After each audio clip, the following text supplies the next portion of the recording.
Madam, Shakuntala madam ಅವರು ಇವಾಗ ಹೋದರು.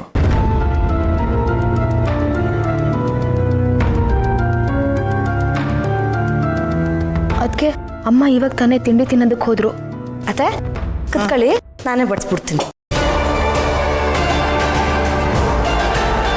ಇದೇ ನೀನು ಬಡಿಸ್ತಾ ಇದೆಯಾ? ಕೆಲಸದವರೆಲ್ಲ ಎಲ್ಲೋದ್ರು? ಕೆಲಸದವರೆಲ್ಲ ಮಾರ್ಕೆಟಿಗೆ ಹೋಗೋರೆ.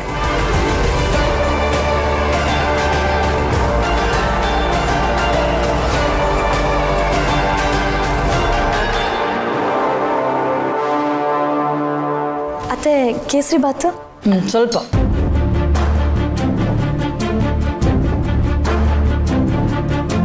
ನಿಧಾನವಾಗಿ ತಿನ್ನಿ. ನಿಂದಾಯ್ತಾ?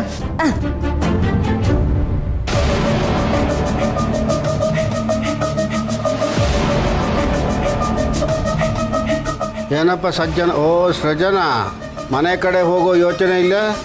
ಇನ್ನೂ ಲ್ಯಾಪ್ಟಾಪ್ ಕುಟ್ತಾನೆ ಇದೆಯಾ? ಕೆಲಸ ಅಂದ್ರೆ ಹಂಗೆ ಅಲ್ವಾ ಸರ್, ನಮ್ಮ ಕೆಲಸ ನಾವು ಮಾಡಲೇಬೇಕು. ಹೌದು, ಇದೊಂಥರ ಧರ್ಮಛತ್ರ ಇದ್ದಂಗೆ. ಯಾರು ಬೇಕಾದ್ರೆ ಬರ್ಬೋದು, ಯಾರು ಬೇಕಾದ್ರೆ ಹೋಗ್ಬೋದು.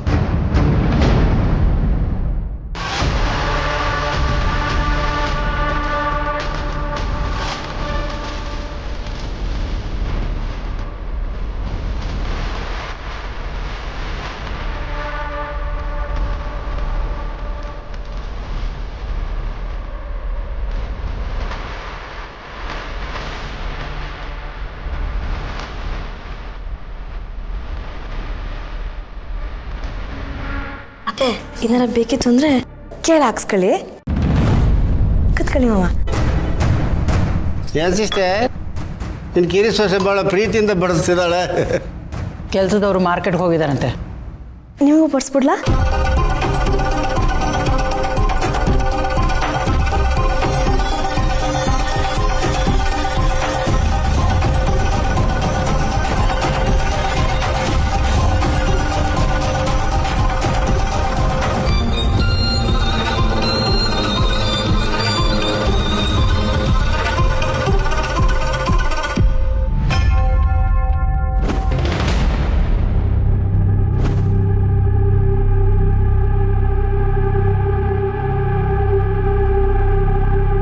ಏನೋ ಮಿಸ್ ಹೊಡಿತಿದೆಯಲ್ಲ. ಮಾಮ ಏನಾಯ್ತು? ನಂಗೆ ಯಾಕೋ ತಿಂಡಿ ಸೇರ್ತಾ ಇಲ್ಲಮ್ಮ. ನೀನು ಕೆಲಸ ಮಾಡು ಮಲ್ಲಿ, ಒಂದು ಗ್ಲಾಸ್ ಜ್ಯೂಸ್ ತಗೊಂಬ. ಏನಾಯ್ತಣ್ಣ? ಸಿಸ್ಟರ್, ನಾನು ದಾರಿಲಿ ಬರ್ತಾ ಸಾಯಂಕಾಲ ಮನೆಗೆ ಹೋಗ್ಬೇಕಂತ ಸುಜನ್ ಲ್ಯಾಪ್ಟಾಪ್ ಕೊಡ್ತಾ ಇದ್ದ. ರೂಮಿಗೆ ಹೋಗಿ ಊಟ ಮಾಡಿಸ್ಬೇಕಾಗಿತ್ತು. ಸುಧಾ ಮಗಳಿಗೆ ಇಲ್ಲಿ ದಾರಿಲೇ ಊಟ ಮಾಡಿಸ್ತಾ ಇದ್ದಾಳೆ. ಇನ್ನು ಯೋನು ಮಲ್ಲಿ ಭಾಳ ಪ್ರೀತಿಯಿಂದ ಬಡಿಸ್ತಾವಳೆ. ಏನೋ ರಾಂಗ್ ಹೊಡಿತದೆ ಅಂತ ಅನ್ಸಲ್ವಾ?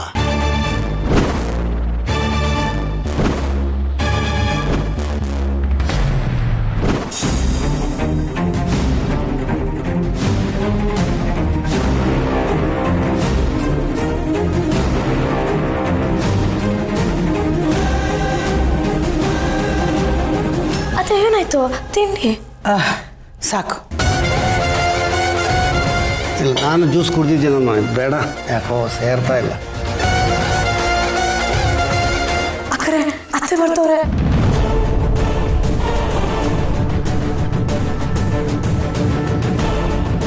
ಅಮ್ಮ, ಮೊದಲು ಅತ್ತೆಗೆ ಫೋನ್ ಮಾಡಿ ಹೇಳು.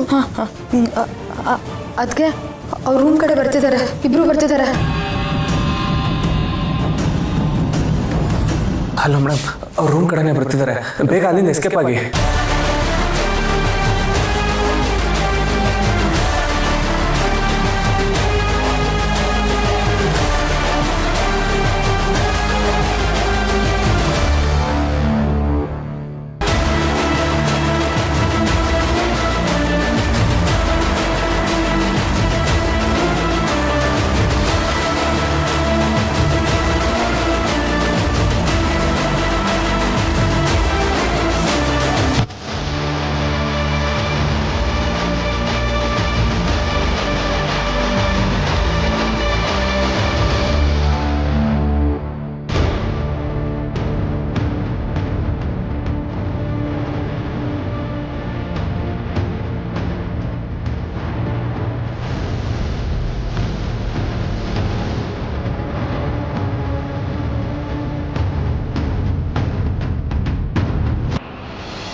ಯಾಕಿದು ಫೋನೇ ಹೋಗ್ತಾ ಇಲ್ವಲ್ಲ? ಯಾರಪ್ಪ? ಹಾಂ, ಭೂಮಿಕಾ ಅವ್ರಿಗೆ ಕಣ ಫೋನೇ ರೀಚ್ ಆಗ್ತಾ ಇಲ್ಲ. ಅತ್ತಿಗೆಗ? ಹಾಂ ಈಗ ಮನೆ ಬಿಟ್ಟು ಬಂದು 1 ಅವರ್ ಆಯ್ತಾ? ಹಾಂ. ಅಷ್ಟಕ್ಕೆ ಅವ್ರನ್ನ ಮಿಸ್ ಮಾಡ್ಕೋತಾ ಇದೀಯಾ? ಫೋನ್ ಕಾಲೆಲ್ಲ ಟ್ರೈ ಮಾಡ್ತಾ ಇದೀಯಾ? ಅರ್ಥ ಆಯ್ತು ಬಿಡಪ್ಪ. ಏನೋ ಅತ್ತಿಗೆನ ಬಿಟ್ಟಿರೋದಕ್ಕೆ ನಿನ್ನ ಕೈಯಲ್ಲಿ ಆಗಲ್ಲ, ಅಷ್ಟೊಂದು ಇದು ಅಟ್ಯಾಚ್ಮೆಂಟ್. ನಿನ್ನ ಪರಿಸ್ಥಿತಿ ಹೆಂಗಾಗಿದೆ ಅಂದರೆ, ಮೀನ ನೀರಿಂದ ಎತ್ತು ಆಚೆ ಹಾಕಿದ್ರೆ ವಿಲಿವಿಲ ಅಂತ ಒದ್ದಾಡುತ್ತಲ್ಲ, ಹಂಗೆ ಒದ್ದಾಡ್ತೀಯ. ಆಕ್ಸಿಜನ್ನೇ ಕಮ್ಮಿ ಆದಂಗೆ ಉಸಿರೇ ನಿಂತು. ಹೌದಾ? ಅವರು ನನ್ನ ಪಾಲ್ಗೆ ಆಕ್ಸಿಜನ್ನೇ ಅಲ್ವಾ? ಗಂಡ ಹೆಂಡ್ತಿ ಒಬ್ರನ್ನೊಬ್ರು ಮಿಸ್ ಮಾಡ್ಕೊಳ್ದೆ ಬೇರೆ ಯಾರೋ ಮಿಸ್ ಮಾಡ್ಕೋಬೇಕು?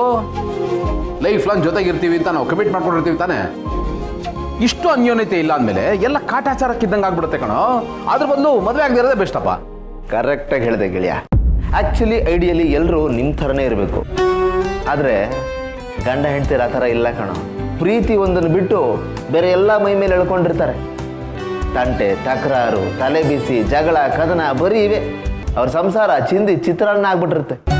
ಇಂಥವ್ರಿಂದಾನೇ ಕಣೋ ಸಂಬಂಧದ ಬಗ್ಗೆ, ಮದುವೆ ಬಗ್ಗೆ ಒಂದು ಸರ್ಕಾಸ್ಟಿಕ್ ಜೋಕ್ಸ್, ಕೋಟ್ಸ್ ಎಲ್ಲ ಕ್ರಿಯೇಟ್ ಆಗಿರೋದು. ಈ ಮದುವೆ, ಸಂಬಂಧ, ಪ್ರೀತಿ ಹಾಗಿರಬಾರ್ದು ಕಣೋ. ಒಬ್ರನ್ನೊಬ್ರು ಪ್ರೀತಿಸ್ಬೇಕು, ಅಷ್ಟು ಇಷ್ಟಪಡಬೇಕು, ಹೊಂದಾಣಿಕೆಯಿಂದ ಹೋಗ್ತಾ ಇರಬೇಕು. ಆದರೆ ಇವಾಗೆಲ್ಲ ಉಲ್ಟಾ ಆಗ್ಬಿಟ್ಟಿದೆ. ಮದುವೆ ಆಗಿ ಫಸ್ಟ್ ನೈಟ್ ಆಗೋಕ್ಕಿಲ್ಲ, ಇಷ್ಟೇನಾ ಜೀವನ, ಇದಕ್ಕೆ ಮದುವೆ ಆದ್ನ ಅಂತ ಎಲ್ಲರೂ ಒಂದೇ ಕಣ್ಣಲ್ಲಿ ಅಳಕ್ ಸ್ಟಾರ್ಟ್ ಮಾಡ್ಬಿಡ್ತಾರೆ. ಅದು ಅವ್ರ ಕರ್ಮ, ಅದಕ್ಕೆ ಯಾರೇನು ಮಾಡೋಕ್ಕಾಗುತ್ತೆ? ನೋಡೋ, ಲೈಫಲ್ಲಿ ಏನು ಮುಖ್ಯ ಅನ್ನೋ ಕ್ಲಾರಿಟಿ ಇರಬೇಕು. ಆ ಕ್ಲಾರಿಟಿ ಇದ್ಬಿಟ್ರೆ ಯಾವ ಸಮಸ್ಯೆನೂ ಇರೋಲ್ಲ. ತುಂಬ ಜನರ ಹತ್ರ ದೊಡ್ಡ ಮನೆ ಇರುತ್ತೆ, ದೊಡ್ಡ ಬಂಗ್ಲೆ ಇರುತ್ತೆ, ಬ್ಯಾಂಕ್ ಬ್ಯಾಲೆನ್ಸ್ ಇರುತ್ತೆ, ಬಟ್ ಸಂಸಾರದಲ್ಲಿ ನೆಮ್ಮದಿನೇ ಇರಲ್ಲ.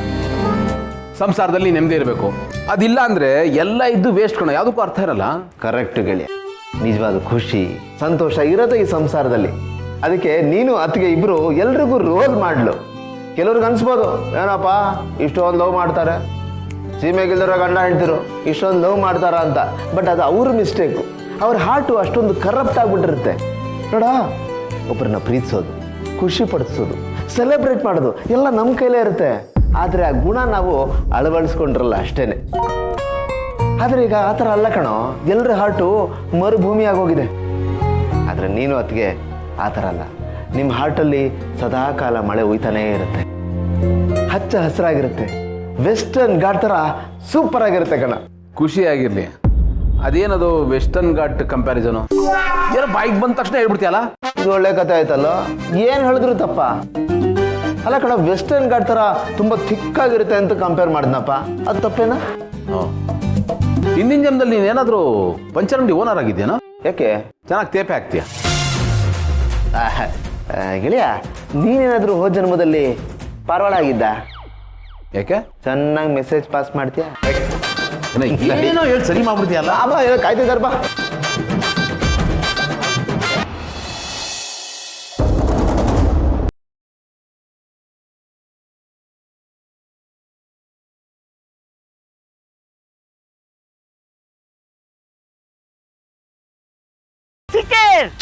ಅಂತೂ ನಮ್ಮ ಸಾಕ್ಷಿ ನಾಶ ಆಯಿತು. Don't worry. ಥ್ಯಾಂಕ್ಸ್ ಅಣ್ಣ. ನೀನು ಸರಿಯಾದ ಸಮಯಕ್ಕೆ ಎಚ್ಚರಿಸಲಿಲ್ಲ ಅಂದರೆ ತುಂಬ ದೊಡ್ಡ ಪ್ರಾಬ್ಲಮ್ ಆಗ್ತಾಯಿತ್ತು. ರೆಡ್ ಹ್ಯಾಂಡಾಗಿ ಸಿಕ್ಕಾಕೋತಾ ಇದ್ವಿ, ಎಲ್ಲ ಕಡೆಯಿಂದನೂ ಟ್ರ್ಯಾಪ್ ಆಗ್ತಾಯಿದ್ವಿ. ತಪ್ಪಿಸ್ಕೊಳ್ಳೋಕ್ಕೆ ತುಂಬ ಕಷ್ಟ ಆಗ್ತಿತ್ತು ಅಣ್ಣ. ಹೌದಿತ್ತೆ, ನಾವು ಇಷ್ಟು ದಿನ ಮೇಂಟೈನ್ ಮಾಡ್ಕೊಂಡು ಬಂದಿದ್ದೀವಲ್ಲ, ಬಣ್ಣ ಬಣ್ಣದ ಮುಖವಾಡ ಅದೆಲ್ಲ ಕಳಿಸ್ಬಿಡ್ತಾ ಇತ್ತು. ನಮ್ಮ ಅಸಲಿ ಮುಖ ಎಲ್ರಿಗೂ ಗೊತ್ತಾಗ್ಬಿಡೋದು. ಸದ್ಯ ಆ ಗಂಡಾಂತರದಿಂದ ತಪ್ಪಿಸ್ಕೊಂಡ್ವಿ. ಅಲ್ಲ ಸಿಸ್ಟರ್, ನನಗೊಂದು ಡೌಟು, ನೀನೇಕೆ ಚಪ್ಪಲಿನ ಬಚ್ಚಿಡಕ್ಕೆ ಹೋಗಿದ್ದೆ? ಅದು ಅಣ್ಣ, ನಾನು ಹೇಳಿದ್ನಲ್ಲ, ಆ ಲಚ್ಚಿ ಯಾವಾಗಲೂ ನನ್ನ ಒಂಥರ ನೋಡ್ತಾ ಇದ್ಲು. ನೋಡಬೇಕಾದ್ರೆ ನನ್ನ ಕಾಲನ್ನೇ ನೋಡ್ತಾ ಇದ್ಲು. ಅದಕ್ಕೆ ನನಗೂ ಸ್ವಲ್ಪ ಡೌಟ್ ಬಂತು. ಸುಮ್ಮನೆ ಯಾಕೆ ರಿಸ್ಕ್ ಅಂತ ಈ ಚಪ್ಪಲಿನ ತೆಗೆದಿಟ್ಟಿದ್ದೆ. ಹಾಗೆ ಮಾಡಿದ್ದು ಒಳ್ಳೇದೇ ಆಯಿತು ಅಣ್ಣ. ಈಗ ಅವರೆಲ್ಲ ಪ್ರಾಬಬ್ಲಿ ಆ ಚಪ್ಪಲಿಗೆ ಹುಡುಕ್ತಾ ಇದ್ರು ಅಂತ ಅನ್ನಿಸ್ತಾ ಇದೆ. ಆ ಚಪ್ಪಲಿ ನಂದೇ ಅಂತ ಅವರಿಗೆ ಡೌಟ್ ಬಂದಿರ್ಬೋದು ಅಣ್ಣ. ಹೌದು ಸಿಸ್ಟರ್, ಇದ್ರೂ ಇರ್ಬೋದು. ಒಟ್ಟಿನಲ್ಲಿ ನಾವು ಮೊದಲೇ ಎಚ್ಚೆತ್ತುಕೊಂಡಿದ್ದು ಬಹಳ ಒಳ್ಳೆದಾಯ್ತು. ಅದಕ್ಕೆ ಹೇಳೋದು ಸಿಸ್ಟರ್, ಈ 2 ಕಣ್ಣು ಸಾಲದು, ಮೈ ತುಂಬ ಕಣ್ಣಾಗಿರ್ಬೇಕು ಅಂತ. ಅದರಲ್ಲೂ ನಮ್ಮಂಥವ್ರು ಅಂದರೆ ಈ ಮನೆ ಹಾಳು ಕೆಲಸ ಮಾಡ್ತೀವಲ್ಲ, ಅವರು 360 ಡಿಗ್ರಿ ಆ್ಯಂಗಲ್ ಕ್ಯಾಮರಾ ಥರ ಇರಬೇಕು. ನೋಡು, ಮಲಗಿದ್ದಾಗಲೂ ಕೈ ಬೆರಳನ್ನು ಕಾಲು ಬೆರಳನ್ನು ಟೊಯಿಂಗ್ ಟೊಯಿಂಗ್ ಟೊಯಿಂಗ್ ತಲ್ಲಾಡಿಸ್ತಾ ಇರಬೇಕು. ಹೌದು ಸಿಸ್ಟರ್, ನೆತ್ತಿಯಿಂದ ಕಾಲಿನ ಬೆರಳಿನ ತನಕ ಮೆದುಳು ಇರಬೇಕು. ಈಗ ನಾವು ಇದೀವಲ್ಲ ಹಾಗೆ ನಾವು ಯಾವತ್ತೂ ಜಾಗೃತರಾಗಿರ್ಬೇಕು, ಮೈ ತುಂಬ ಕಣ್ಣಾಗಿರ್ಬೇಕು. ಈಗ ನಾವಿದೆಯಲ್ಲ ಆ ಥರ. ಡೋಂಟ್ ವರಿ ಸಿಸ್ಟರ್, ಇನ್ನೇನು ಆಗಲ್ಲ. ಸಾರಿ ಅಣ್ಣ. ಸಿಸ್ಟರ್, ಯಾಕೆ ಇಷ್ಟೊಂದು ಸಡನ್ ಆಗಿ ಸೆಂಟಿಮೆಂಟಲ್ ಆಗ್ತಾ ಇದೆಯಾ? ಅದು ಯಾವಾಗಲೂ ನಾನು ನಿನ್ನ ಮೇಲೆ ರೇಗ್ತಾ ಇರ್ತೀನಿ, ಸಿಡುತ್ತಾ ಇರ್ತೀನಿ. ಆದರೆ ಇವತ್ತು ನೀನು ನನ್ನನ್ನು ನಿಜವಾಗ್ಲೂ ಸೇವ್ ಮಾಡಿದೆ. ಅಯ್ಯೋ, ಅದಕ್ಕೆ ಹೋಗ್ಲಿ ಬಿಡು ಸಿಸ್ಟರ್. ನನಗೆ ನೀನು, ನಿನಗೆ ನಾನು, ಮತ್ತಾರಿದ್ದಾರೆ? ಎಷ್ಟಾದರೂ ನಾವು ಒಂದೇ ಕರುಳ ಬಳ್ಳಿಯ ಹೂಗಳಲ್ವ ಸಿಸ್ಟರ್. ನನ್ನ ಕೊನೆ ಉಸಿರು ಇರುವ ತನಕ ನಿನ್ನ ಜೊತೆಗೆ ಇರ್ತೀನಿ ಸಿಸ್ಟರ್. ನಾನು ಕೈಯಲ್ಲಿ ಅಸ್ತ್ರ ಹಿಡ್ಕೊಂಡು ಎದುರುಗಡೆಯವರಿಗೆ ಎದುರಾಬದ್ರ ಯುದ್ಧ ಮಾಡೋಕ್ಕಾಗದೇ ಇರಬಹುದು, ಆದರೆ ಶತ್ರುಗಳಿಗೆ ಕೆಡ್ಡ ತೋಡೋದು ಹೆಂಗೆ ಅಂತ ಇಲ್ಲ ಲಕ್ಷ್ಮೀಕಾಂತನಿಗೆ ರಕ್ತದಲ್ಲಿ ಬಂದ್ಬಿಟ್ಟಿದೆ. ಆ ಶಕುನಿಯ ಅಪರಾವತಾರ ನಾನು ಸಿಸ್ಟರ್. ನಿನ್ನ ಶಕ್ತಿ ನನ್ನ ಯುಕ್ತಿ ಎರಡೂ ಸೇರಿದ್ರೆ ಪ್ರಪಂಚಕ್ಕೆ ಪ್ರಳಯ ಸೃಷ್ಟಿ ಮಾಡ್ಬೋದು ಸಿಸ್ಟರ್. ಮತ್ತೊಂದು ಪ್ರಳಯ, ಸುನಾಮಿ ಬಂತಲ್ಲ ಆ ಥರ. ಸಿಸ್ಟರ್, ನಾನು ಬಲೆ ಹೆಣೆದು ಕೊಡ್ತೀನಿ, ನೀನು ಬಲೆ ಬೀಸ್ತೀಯ. ನನ್ನ ತಲೆ ಎಲ್ಲಿದೆ ಅಂತ ತೋರಿಸ್ತೀನಿ, ನೀನು ತಲೆ ತೆಗಿತೀಯ ಕಚಕ್ ಅಂತ. ಇಷ್ಟೇ ಅಲ್ಲ ಸಿಸ್ಟರ್ ಮೊದಲಿಂದ ನಡ್ಕೊಂಬಂದಿರೋದು. ಮತ್ತ್ಯಾಕೆ ಥ್ಯಾಂಕ್ಸು ಮಣ್ಣು ಮಸಿ ಎಲ್ಲ ಸಿಸ್ಟರ್. ನಿನಗೆ ಅಷ್ಟು ನನ್ನ ಮೇಲೆ ಪ್ರೀತಿ ಇರೋದು ಹೌದು ಅಂತ ಆದರೆ ಒಂದು ದೊಡ್ಡ ಪಾರ್ಟಿ ಕೊಡಿಸು. ಅಣ್ಣ ಹೋಗ್ಲಿ ಬಿಡು, ಇವತ್ತು ನೀನು ಪಾರ್ಟಿ ಕೊಟ್ಟೇ ಕೊಡ್ತೀನಿ. ಕಾಸ್ಟ್ಲಿ ಸ್ಕಾಚ್ ತರಿಸ್ತೀನಿ ಅಣ್ಣ. ಸಿಸ್ಟರ್, ನಿನ್ನ ಚಪ್ಪಲಿ ಸುಟ್ಟಂಗೆ ನನ್ನ ಚಪ್ಪಲಿನೂ ಸುಡ್ತೀನಿ, ಆಮೇಲೆ ಜಯದೇವ್ಗೆ ಹೇಳ್ತೀನಿ ಸುಟ್ಟಾಕ್ಬಿಡು ಅಂತ. ನಿನ್ನ ಚಪ್ಪಲಿ ನೋಡಿರೋಳು ನಮ್ಮ ಚಪ್ಪಲಿ ನೋಡಿರಲ್ವಾ? ನೀನು ಹೇಳೋದು ನಿಜ ಅಣ್ಣ. ಯಾವುದಕ್ಕೂ ಒಂದು ಮಾತು ಜಯದೇವ್ಗೂ ಹೇಳ್ಬಿಡು. ಹಾಂ, ಅಲ್ಲ ಸಿಸ್ಟರ್, ಪಾರ್ಟಿ ಇಂಡೋರ್ ಅಂದರೆ ಮನೆಯಲ್ಲ ಅಥವಾ ಔಟ್ಡೋರ್, ಹೊರಗಡೆನಾ? ನೀನು ಎಲ್ಲಿ ಹೇಳ್ತೀಯೋ ಅಲ್ಲಿ. ಸಿಕ್ಕಾಪಟ್ಟೆ ಫಾರ್ವರ್ಡ್ ಆಗ್ಬಿಟ್ಟಿದೆ ಸಿಸ್ಟರ್ ನನ್ನ ಜೊತೆ ಸೇರಿ. ಸಿಕ್ಕಿತ್ತೆ ಚಾನ್ಸ್ ಅಂತ ಹೊಟ್ಟೆ ತುಂಬ ಕುಡಿದು ಬಿಡ್ತೀನಿ, ಆಮೇಲೆ ಒಂಟೆ ಸ್ಟಾಕ್ ಮಾಡ್ಕೊಳತ್ತಲ್ಲ ಹಂಗೆ ನನ್ನೊಳಗಡೆ ಸ್ಟಾಕ್ ಮಾಡ್ಕೊಂಡ್ಬಿಡ್ತೀನಿ ಸ್ಕಾಚ್ ಆದ್ರೆ.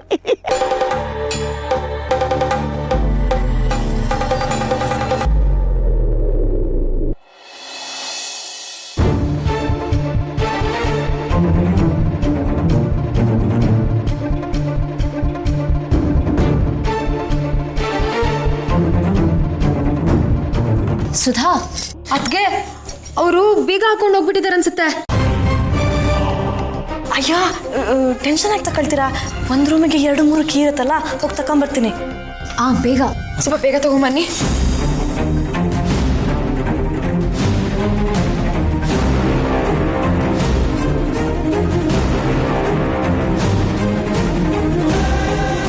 ಅಯ್ಯೋ, ಇಷ್ಟೊತ್ತಾದ್ರೂ ಮಲ್ಲಿಯವ್ರು ಬಂದೇ ಇಲ್ವಲ್ಲ. ಶಾಕುಂತಲಮ್ಮ ಏನಾದರೂ ಬಂದ್ರೆ ಏನು ಮಾಡೋದು? ಸುಧಾ, ಮಲ್ಲಿ ತಗೊಂಬಂದ್ಲಾ? ಹಾಂ ಕರೆ ಬಂದೆ.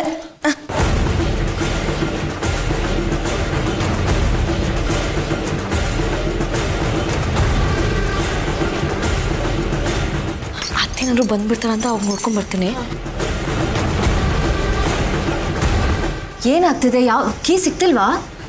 ಮೇಡಮ್, ಯಾವ ಕೀ ಅಂತ ಗೊತ್ತಾಗ್ತಿಲ್ಲ. ನಾನು ತೆಗಿಯೋಕ್ಕೆ ಟ್ರೈ ಮಾಡ್ತಿದ್ದೀನಿ ಮೇಡಮ್. ನೀವೇನು ವರಿ ಮಾಡ್ಕೊಬೇಡಿ, ನಾನು ಓಪನ್ ಮಾಡ್ತೀನಿ.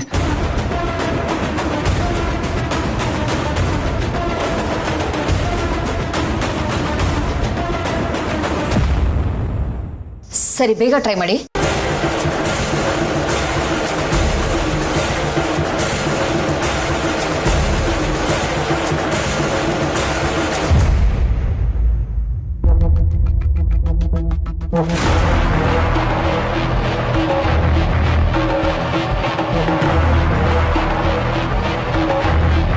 ಇದೇನಿದು? ಈ ಬರ್ತ್ ಸರ್ಟಿಫಿಕೇಟಲ್ಲಿ ಪಂಕಜ ಅಂತ ಹೆಸರಿದೆ. ಈ ಸರ್ಟಿಫಿಕೇಟಲ್ಲಿರೋ ಡೇಟ್ ಆಫ್ ಬರ್ತು, ಶಾಕುಂತಲಾ ಅತ್ತೆ ಡೇಟ್ ಆಫ್ ಬರ್ತು ಒಂದೇ ಇದೆಯಲ್ವಾ? ಈ ಸರ್ಟಿಫಿಕೇಟು ಅತ್ತೆ ವಾರ್ಡ್ರೋಬಲ್ಲಿ ಯಾಕಿತ್ತು? ಯಾರೀ ಪಂಕಜ?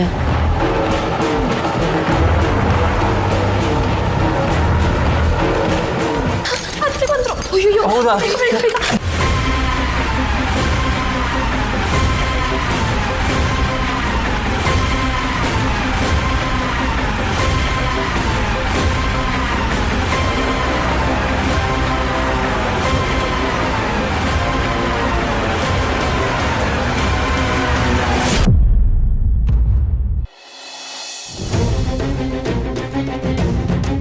ಸದ್ಯ ಹೊರಗಡೆ ಬಂದ್ರಲ್ಲ ಅದಕ್ಕೆ ನೀವು ಅದೇ ಸಮಾಧಾನ. ಇನ್ನು ಸ್ವಲ್ಪ ಹೊತ್ತಿದ್ರು ಸಿಕ್ಕಾಕೊಂಡ್ಬಿಡ್ತಿದ್ರಿ ನೀವು. ಹ್ಞೂ ಮೇಡಮ್, ಕೊನೆ ಕ್ಷಣದಲ್ಲಿ ಡೋರ್ ಓಪನ್ ಆಯಿತು. ಸದ್ಯ ದೇವ್ರ ದೊಡ್ಡವನು. ಜಸ್ಟ್ ಮಿಸ್ಸು, ಇಲ್ಲಾಂದ್ರೆ ಎಲ್ಲರೂ ಸಿಕ್ಕಾಕೋತಿದ್ವಿ. ಹ್ಞೂ ಮೇಡಮ್, ಹಾರ್ಟು ಬಾಯಿಗೆ ಬರೋದು ಅಂತಾರಲ್ಲ ಹಂಗಾಗ್ಬಿಟ್ಟಿತ್ತು ಮೇಡಮ್. ಒಂದು ಸೆಕೆಂಡ್ ಎಲ್ಲ ದೇವ್ರುಗಳು ಕಣ್ಮುಂದೆ ಹಂಗೆ ಪಾಸ್ ಆಗ್ಬಿಟ್ವು ಮೇಡಮ್. ಮೇಡಮ್ ಅದು ಸರಿ, ಚಪ್ಪಲಿ ಏನಾದರೂ ಸಿಕ್ತಾ ಮೇಡಮ್? ಇಲ್ಲ. ಏನು ಸಿಗ್ಲಿಲ್ವಾ ಅಕ್ಕರೆ? ಈ ಬಿಲ ಬಗ್ದು ಹೆಗ್ನ ಇರಲಿ, ನೋಣಾನು ಸಿಗ್ಲಿ ಅನ್ನೋ ಥರ ಆಗೋಯ್ತು. ನಾವಿಷ್ಟೆಲ್ಲ ಕಷ್ಟಪಟ್ಟಿದ್ದಕ್ಕೆ ಏನಾರ ಸಿಗ್ಬೇಕಿತ್ತಲ್ಲ ಅಕ್ಕರೆ. ಏನು ಮಾಡೋಕ್ಕಾಗುತ್ತೆ ಮಲ್ಲಿ, ನಾವೆಲ್ಲರೂ ನಮ್ಮ ಪ್ರಯತ್ನನ ಮಾಡಿದ್ದೀವಿ. ನಾನು ಹುಡುಕ್ದೆ, ಎಲ್ಲ ಕಡೆ ಹುಡುಕ್ದೆ, ಬಟ್ ಸಿಗಲಿಲ್ಲ. ಪ್ರಯತ್ನ ಮಾಡೋದಷ್ಟೇ ನಮ್ಮ ಕೈಯಲ್ಲಿದೆ, ಉಳಿದಿದ್ದು ಯಾವುದು ನಮ್ಮ ಕೈಯಲ್ಲಿ ಇಲ್ವಲ್ಲ. ಅದು ಅವ್ರದ್ದೇ ಚಪ್ಪಲಿ ಅಂತ ಹೇಳೋದಕ್ಕೆ ನಮ್ಮ ಹತ್ರ ಯಾವ ಪ್ರೂಫು ಇಲ್ಲ. ಸದ್ಯ ಒಂದು ಸಮಾಧಾನ ಏನಂದ್ರೆ ನಾವು ಯಾರೂ ಸಿಕ್ಕಾಕೊಂಡಿಲ್ಲ. ಹಾಗೇನಾದರೂ ಆಗಿದ್ದಿದ್ರೆ ಅವರಲ್ಲ, ನಾವು ತಪ್ಪಿತಸ್ಥರಾಗೋಗ್ಬಿಡ್ತಿದ್ವಿ. ಅಪರಾಧಿಗಳ ಸ್ಥಾನದಲ್ಲಿ ನಾವು ನಿಲ್ಬೇಕಾಗ್ತಿತ್ತು, ತಲೆ ತಗ್ಗಿಸ್ಬೇಕಾಗ್ತಿತ್ತು. ಯಾಕಂದ್ರೆ ನಮ್ಮನ್ನು ನಾವು ಡಿಫೆಂಡ್ ಮಾಡ್ಕೊಳ್ಳೋದಕ್ಕೆ ನಮ್ಮ ಹತ್ರ ಯಾವ ಪ್ರೂಫು ಇಲ್ವಲ್ಲ. ನಿಜ ಅದ್ಗೆ, ಎಲ್ರ ಕಣ್ಣಲ್ಲೂ ನಾವು ಸಣ್ಣವ್ರಾಗೋಗ್ತಿದ್ವಿ. ಇದೆಲ್ಲ ನೋಡ್ತಿದ್ರೆ ನನಗನ್ಸುತ್ತೆ ಅತ್ತೆ ಇದನ್ನು ಯಾವುದನ್ನು ಮಾಡಿಲ್ಲ ಅಂತ. ಯಾಕಂದ್ರೆ ಲಚ್ಚಿ ಡ್ರಾ ಮಾಡಿರೋ ಸ್ಕೆಚ್ ಥರದ ಚಪ್ಪಲಿ ಅಲ್ಲಿ ಯಾವುದೂ ಇಲ್ಲ. ನಾವೆಲ್ಲರೂ ಹುಡುಕಿದ್ವಲ್ಲ, ಆ ಥರದ ಚಪ್ಪಲಿ ಏನಾದರೂ ಇದ್ದಿದ್ರೆ ಅದು ಅಲ್ಲೇ ಇರಬೇಕಾಗಿತ್ತು. ಬಟ್ ಅತ್ತೆ ಬಳಸೋ ಚಪ್ಪಲಿಯಲ್ಲಿ ಆ ಥರದ್ದು ಯಾವ ಚಪ್ಪಲಿನೂ ಇಲ್ಲ. ಸೊ ಇದರಲ್ಲಿ ಅತ್ತೆ ಕೈವಾಡ ಏನೂ ಇಲ್ಲ ಅಂತ ನನಗನ್ಸುತ್ತೆ. ಮತ್ತೆ ಲಚ್ಚಿ ನೋಡಿದ್ದು ಅವಳು ಮನೆಗೆ ಬಂದ್ಮೇಲೆ ನೋಡಿದ್ದೀನಿ ಅಂತ ಹೇಳಿದ್ರಲ್ವ ಅದ್ಗೆ? ಸುಧಾ, ನನಗನ್ಸುತ್ತೆ ಲಚ್ಚಿ ಕಿಡ್ನಾಪ್ ಆಗಿರೋ ಸ್ಟೇಟ್ ಆಫ್ ಮೈಂಡಲ್ಲಿ ಅವಳಿಗೇನೋ ಕನ್ಫ್ಯೂಷನ್ ಆಗಿರುತ್ತೆ. ಬಟ್ ನಿಜವಾಗ್ಲೂ ನನಗನ್ಸುತ್ತೆ ಇದರಲ್ಲಿ ಅತ್ತೆ ಕೈವಾಡ ಏನೂ ಇಲ್ಲ ಅಂತ. ಮೇಡಮ್, ಬಟ್ ಪುಟ್ಟಿ ನೋಡಿದೆ ಅಂತ ಹೇಳ್ತಿದ್ದಾಳಲ್ಲ ಮೇಡಮ್. ಯಾವುದನ್ನು ನಂಬಬೇಕೋ ಯಾವುದನ್ನು ಬಿಡಬೇಕೋ ಒಂದು ಅರ್ಥ ಆಗ್ತಿಲ್ಲ ಮೇಡಮ್. ತಲೆ ಎಲ್ಲ ಕೆಟ್ಟೋಗ್ತಿದೆ. ಅದಕ್ಕೆ ಹೇಳ್ತಿದ್ದೀನಿ, ಈ ವಿಷಯನ ಇಲ್ಲಿಗೆ ಬಿಟ್ಬಿಡಿ. ಯಾರು ಇದ್ರ ಬಗ್ಗೆ ಇನ್ನೂ ತಲೆ ಕೆಡಿಸ್ಕೊಳಕ್ಕೆ ಹೋಗ್ಬೇಡಿ. ಯಾರು ಯಾರ ಮೇಲೂ ಡೌಟ್ ಪಡಬೇಡಿ. ಯಾಕಂದರೆ ನಮ್ಮ ಹತ್ರ ಯಾವ ಸಾಕ್ಷಿನೂ ಇಲ್ಲ. ಅಂದಮೇಲೆ ಯಾರ ಕಡೆನೂ ಬೆರಳು ಮಾಡೋ ತೋರಿಸೋ ರೈಟ್ಸು ನಮಗಿಲ್ಲ. ಅದು ಕರೆಕ್ಟೇ ಮೇಡಮ್. ಕೈಲಿ ಹಗ್ಗ ಇದೆ ಅಂತ ಯಾರನ್ನೋ ನೇಣಾಕಕ್ಕಾಗತ್ತಾ ಮೇಡಮ್? ಕಾಯೋಣ, ಯಾರು ಅಂತ ಸಿಗೋವರೆಗೂ ಮುಚ್ಕೊಂಡಿರೋಣ, ಅದೇ ಬೆಸ್ಟು. Srujan, sorry madam. ಅದು ನನ್ನ ಹಳೆ ಅಭ್ಯಾಸ, ಹಂಗೆ ಬಾಯ್ಗೆ ಬಂದ್ಬಿಡ್ತು. ನಿಮ್ಗಳು ಸವಾಸ ಮಾಡಿದ್ದೀನಲ್ಲ, ಬೇಗ ಸರಿ ಹೋಗ್ತೀನಿ. ಸರಿ ಮೇಡಮ್, ನಾನು ಬರ್ತೀನಿ. ನೀವು ಹೋಗಿ. ಸರಿ ಅದಕ್ಕೆ.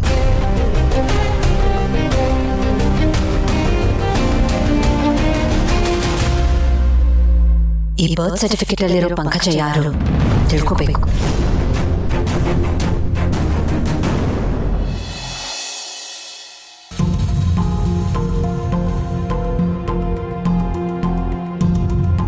ಅದಕ್ಕೆ ಅಣ್ಣ ಇನ್ನೂ ಬಂದಿಲ್ವಾ?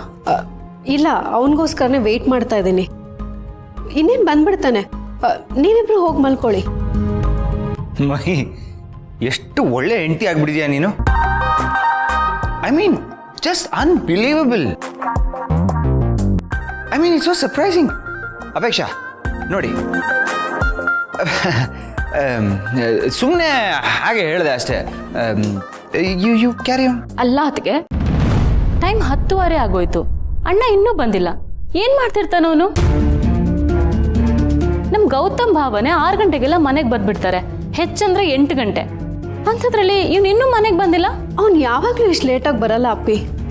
ಅಣ್ಣನ ಆಫೀಸಲ್ಲಿ ಅಂದರೆ ಎಂಪ್ಲಾಯೀಸ್ ಎಲ್ಲ ಜಾಸ್ತಿ ಇದ್ದಾರಲ್ವಾ. ಬಟ್ ಇಲ್ಲಿ ಜೀವ ಒಬ್ಬನೇ ಎಲ್ಲ ಹ್ಯಾಂಡಲ್ ಮಾಡಬೇಕು, ವರ್ಕ್ ಲೋಡು ಜಾಸ್ತಿ ಇರುತ್ತೆ. ಅದಕ್ಕೆ ಇವತ್ತು ಲೇಟ್ ಆಗ್ತಿದೆ ಅಷ್ಟೇ. ಯಾವಾಗಲೂ ಬೇಗ ಬಂದ್ಬಿಡ್ತಾನೆ. ನಾನು ಅವ್ನಿಗೆ ವೆಯ್ಟ್ ಮಾಡ್ತೀನಿ, ನೀವಿಬ್ರು ಹೋಗಿ ಮಲ್ಕೊಳ್ಳಿ. ಇಲ್ಲ ಅದಕ್ಕೆ, ನನ್ನ ಅಣ್ಣನ ಜೊತೆ ಮಾತಾಡಿನೇ ಹೋಗಿ ಮಲ್ಕೋತೀನಿ. ಅಲ್ಲ ಅಪ್ಪಿ, ಆಲ್ರೆಡಿ ತುಂಬ ಲೇಟ್ ಆಗಿದೆ, ನೀವು ಮಲ್ಕೊಳ್ಳೋ ಟೈಮ್ ಅಲ್ವಾ, ಸುಮ್ಮನೆ ಏನಕ್ಕೆ ಸ್ಟ್ರೆಸ್ ಮಾಡ್ಕೊಳ್ತೀರಾ? ಎನಿವೇಸ್ ಬೆಳಗ್ಗೆ ಇರ್ತಾನಲ್ವಾ, ಆರಾಮಾಗಿ ಮಾತಾಡ್ಬೋದು ಬೆಳಗ್ಗೆ. ಬೆಳಿಗ್ಗೆ ಎಲ್ಲಿ ಸಿಗ್ತಾನೆ ಅದಕ್ಕೆ? ಅವನು ಆಫೀಸ್ಗೆ ಹೋಗೋ ಅರ್ಜೆಂಟಲ್ಲಿ ಇರ್ತಾನೆ. ಪರವಾಗಿಲ್ಲ ಬಿಡಿ, ಅವ್ನು ಬರಲಿ, ನಾವು ಅವ್ರ ಹತ್ರ ಮಾತಾಡ್ಸ್ಕೊಂಡೇ ಹೋಗ್ತೇವೆ. ಗಾಡ್ ಪ್ಲೀಸ್, ಇವತ್ತು ಅವ್ನು ಕುಡ್ಕೊಂಡು ಬರ್ತಾ ಇರಲಿ. ಮಹೇ,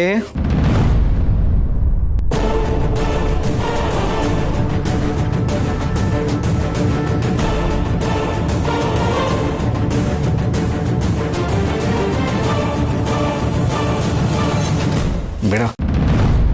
ಪಾರ್ಥ, ಅಪೇಕ್ಷಾ, ಜೀವ,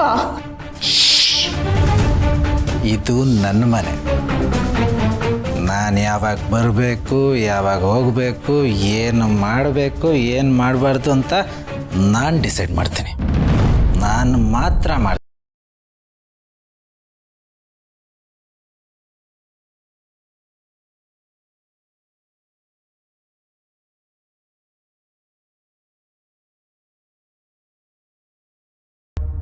ಪ್ರಣಾಮಗಳು. ಏನು ಅಲ್ಲಿ ಕುಯ್ದಿದ್ದು ಸಾಲದು ಅಂತ ಎಲ್ಲೂ ಕುಯ್ಯೋದಕ್ಕೆ ಬಂದಿದ್ಯಾ? ಮನೆಯಲ್ಲಿ ಮಾಡೋ ಕೆಲಸ ಅಲ್ವಾ ನಿನಗೆ? ಅಣ್ಣ, ಭಿಕ್ಷಾ, ಈಗೇನು ಮಾತಾಡಬೇಡಿ, ನಾಳೆ ಬೆಳಗ್ಗೆ ಮಾತಾಡೋಣ. ಹೇಳಿ ಮಹಾಗುರುಗಳೇ, ಇಲ್ಲಿಗೆ ಯಾಕೆ ಬಂದ್ರಿ? Why did you come here?